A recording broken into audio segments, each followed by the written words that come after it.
This is Melissa with the StockSwoosh.com, and today I'm talking to you about the play of the day in CLF.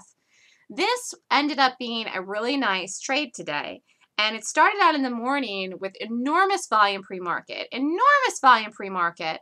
I said it was going to be like almost 2 million shares before the open, and it was. I think it was like 2.5. I actually wanted it to rally on the open and then shorted it to a resistance area, but it set up right away. I'll show you what happened. Look. Setup right aways here was in this. 1845 was the first trade stop over the high of the day. It dropped, was up money, and this thing was looking for $18 before I could even press and take off this profit in here. Boop! Look at that. 678,000 shares in this bar. So then it took me out. So then I waited and watched it and stalked it, and it rallied up to an exact resistance number, actually 1915. So the only reason I even went back in this the rest of the day then was because A, I liked the gap, and B, it ran up to resistance number, which I was aware of. This rally also is not a reverse swoosh. This did this into the swoosh period. This was after the fact. Otherwise, I wouldn't have done it. All right. This ended up working as a nice short today, despite the market power trending up. Why? The stock is weak. The gap is weak. And it's been trending down for some time. Broke a new area today. If the market hadn't been power trending today, this would have gone to the full-on target, which was 17 bucks, or even 17.61. I was trying to hold it to. I thought it could get. It went to 17.95. The market was power trending the entire day, and this thing held the weakness. That blow up in the morning was profit taking from all the pre-market shorting, of which there was a lot. So then they punched out of it into this 945 area, into 940. This was covering, short covering, that blew up in here, and the market was rallying too. So then people that were in this short covered. But the volume, the move, the positioning of this, the direction was down. This was never a buy today in any planet, anywhere. So I was upset that it blew me out of that first trade, but I stuck on it, and I said, I'm going to redo this, and I'm going to redo this tight, which I like to do anyways in the morning. I called a trade in here quick. It triggered 1881. 1881, I said the stop over 1895, did the drop, booked it, waited and waited, and I said, look at this thing, and was looking for it to go back down in here and didn't do it. It popped up, but it held over the resistance here, 1892. It held actually over this. So I was looking for a second trade in this then, or actually would have been the third trade. But this first trade was profitable. The first one was profitable. I didn't get out in time. Second was profitable, got out. Waited for it to see if I could redo it down to a bigger target. Didn't do it here, even though it ran into resistance and held. Why? This is too big of a green bar. The market's power trending up. I want to make sure this is going to hold. The 20 period moving average is pressing down. The 8 is pressing down. This is holding. So then I'm regaining conviction into getting this to a bigger target, which first had to break under the low of the day, and then was break under 18, and then I was looking for 17.61, and then I was looking for $17. So watch this trigger, didn't do it. Boom. As soon as this did this, I was back in and I actually put the stop over 18.95, got the drop, and then got out of half into here as soon as this flipped up green and was going to hold the rest of the half to the bigger target. I put the stop for the rest of it over 1842, let it drop down, down, down, down, down, was looking for the break of the low of the day, got it, was looking for 18, 6 pennies out of 18. I got out of this whole thing because I had to talk at a lecture today.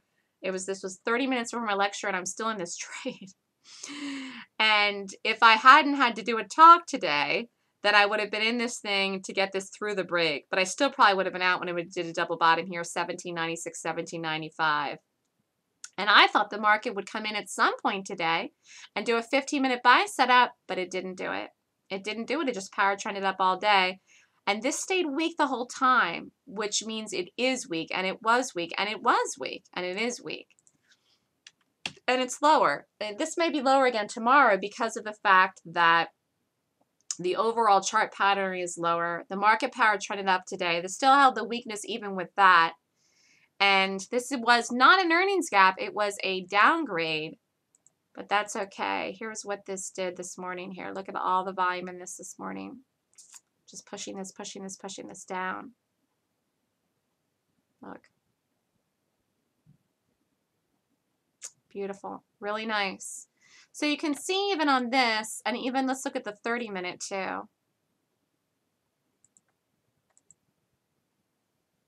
30-minute trend had set up when it triggered here, but I was in this third trade before that. And then the 60-minute triggered here. This call that I made here, this last one, was a beauty because it never, ever, ever backed up in itself after that. After this, it just dropped off and never backed up. Actually, this one did too. This one did too. Actually, both these calls, these entries here were beautiful. Today, this stock was about getting the entries right. Oops. Today, playing the CLF today was 100% about getting the entries right. And if you didn't get the entries right on this, it was very difficult to make money. I got the first entry right. It flipped. Boom. Redid it. Redid it the second one. Got a good trade. Booked it. Waited for the third one. Didn't know if I was going to get it. Got a great trade. Held it through. Held it through the drop. Held it through the low. Held it as long as I could into trying to get it down to the bigger target. But the market kept rallying. So it did go and break 18, which is what it really was supposed to do all along. 1761 was the bigger number. I was looking at 1716. But with the market power trending, this played out beautifully today. This was all about the entries. This was very, very tricky to get today. My calls on this today, my entry calls on this today were just fantastic because this was so hard to get right today. If you did not get the entry right in this today, you didn't make money in this thing. And I just nailed the entries in it. It's just some days I can just see them so clearly. Here's 1720. I really think 16 and 1550 for the bigger targets on this for any kind of swing trade.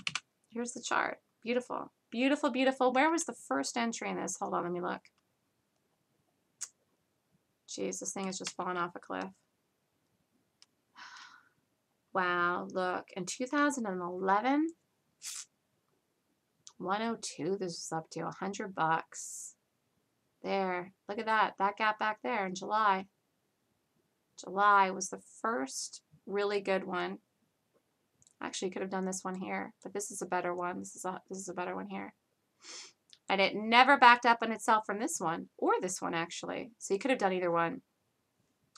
Beautiful CLF, nice short today. Worked despite the market. These golden gaps will work irregardless of the market if the quality of the gap and the strength of the gap and the rating of the gap is good, which it was in the case of this today. It ended up playing out and working beautifully. And so this was CLF, the play of the day, March 27th. Happy holidays, everyone. Have a great, great week. And hopefully everyone stayed into this thing, even though I closed out the room because I had to do the talk today through the break of 18. Hopefully everybody stuck with it. This is CLF Play of the Day.